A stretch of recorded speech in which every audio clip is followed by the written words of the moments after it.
আমি অসুস্থ, আমার যত খরচ, আমার সংসারের যত খরচ, আরশ বলছে যে তুমি কোনো কাজ করবে না। 16 বছর বয়স থেকেই আমার আরশ সংসারের হাল ধরেছে। মা ও বোনের সমস্ত দায়িত্ব কিশোর বয়সে নিজের কাঁধে তুলে নিয়েছিল সে। ছোট্ট সেই আরশ আজ আর ছোট্ট নেই। তার 19 বছরের পথ চলা শেষ, পা দিয়েছে বিষের দোরগোড়ায়। কিন্তু আজ আমার বুক ভেঙে যায় এই ভেবে যে এই মুহূর্তে আমার ছেলের ফুসফুসে ইনফেকশন ধরা পড়েছে।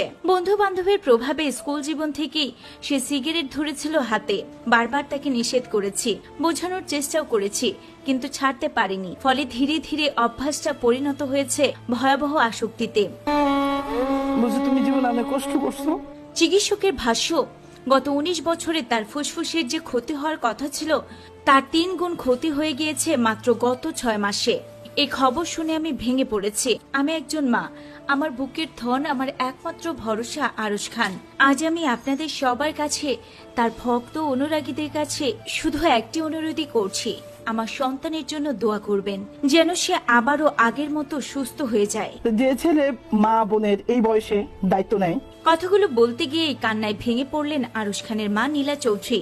জানা গিয়েছে নীলা চৌধুরী একজন সিঙ্গেল মাদার হিসেবে এক ছেলে ও এক মেয়েকে অকল্পনীয় কষ্ট আর সংগ্রামের মধ্য দিয়ে বড় করে তুলেছেন। জীবনের প্রতিটি ধাপে সন্তানের মুখে হাসি ফোটাতে তিনি লড়াই করেছেন একা হাতে। আরশও সেই ত্যাগ তিতিক্ষা অনুভব করে মাকে প্রাণের চেয়েও বেশি ভালোবাসে। তার কাছে মাই সবচেয়ে বড় আশ্রয়, সবচেয়ে বড় শক্তি। নীলা চৌধুরী চোখ মুছতে মুছতে বলেন, আমি অসুস্থ বলে আমার ছেলে আরশ আমাকে কোনো কাজ করতে দিত না।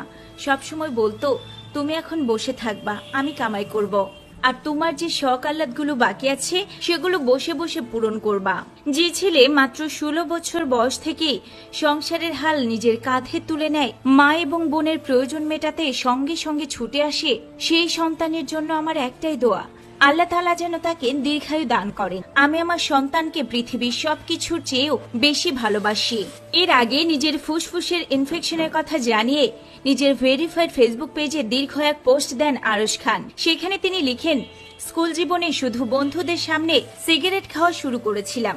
এখন 19 বছর শেষ আর আমার ফুসফুসও প্রায় শেষের দিকে। যে বিষয়টা একসময় ফ্লেক্স ছিল সেটা অভ্যাসে পরিণত হয়েছে। সিগারেট ছাড়তে চেয়ে ধরলাম ভ্যাপ, কিন্তু গত 19 বছরে আমার ফুসফুসের যা 12টা বাজবার কথা ছিল তার 3 গুণ বাজলো মাত্র গত 6 মাসে।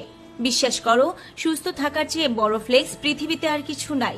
তোমরা যারা সম্প্রতি ধূমপানের পথে হাঁটার কথা ভাবছো, অনুরোধ করছি এই আসক্তি থেকে দূরে থাকো। মনে রেখো, ধূমপায়ী কেউ ধূমপান ছাড়লে যদি বড় কোনো ক্ষত না থাকে তবে ফুসফুস স্বাভাবিক হতে সময় লাগে কমপক্ষে 9 মাস। তবুও এমন কিছু ক্ষতি থেকে যায় যা কোনোদিনও পূরণ হয় না। আর ভ্যাপের দ্বারা ফুসফুসে যে ক্ষতি হয় তার কোনো চিকিৎসা নেই, কোনো ওষুধও নেই। জীবনের বাকি সময়ের জন্য ওই অংশ চিরদিনের মতো অকেজো হয়ে যায়। তবে প্রিয় তারকার এমন অসুস্থতার খবরে যখন নেটিজেনরা শঙ্কিত, তখন আবারও নিজের ভেরিফাইড ফেসবুক পেজে আরো একটি পোস্ট দেন আরশ খান। সেখানে তিনি লিখেন, আমি সুস্থ আছি আলহামদুলিল্লাহ। অনুজদের সতর্ক করতে দেওয়া পোস্টের কারণে যারা আমাকে আইসিইউ পর্যন্ত নিয়ে যাচ্ছেন তাদের প্রতি অনুরোধ, দয়া করে এমনটা করবেন না। আমার হৃদয়, কিডনি, লিভার, ফুসফুস যে অবস্থাতেই থাকুক না কেন, জোর করে যদি আমাকে পৃথিবী থেকে সরিয়ে না দেওয়া হয় তবে আমি কোথাও যাচ্ছি না ইনশাআল্লাহ।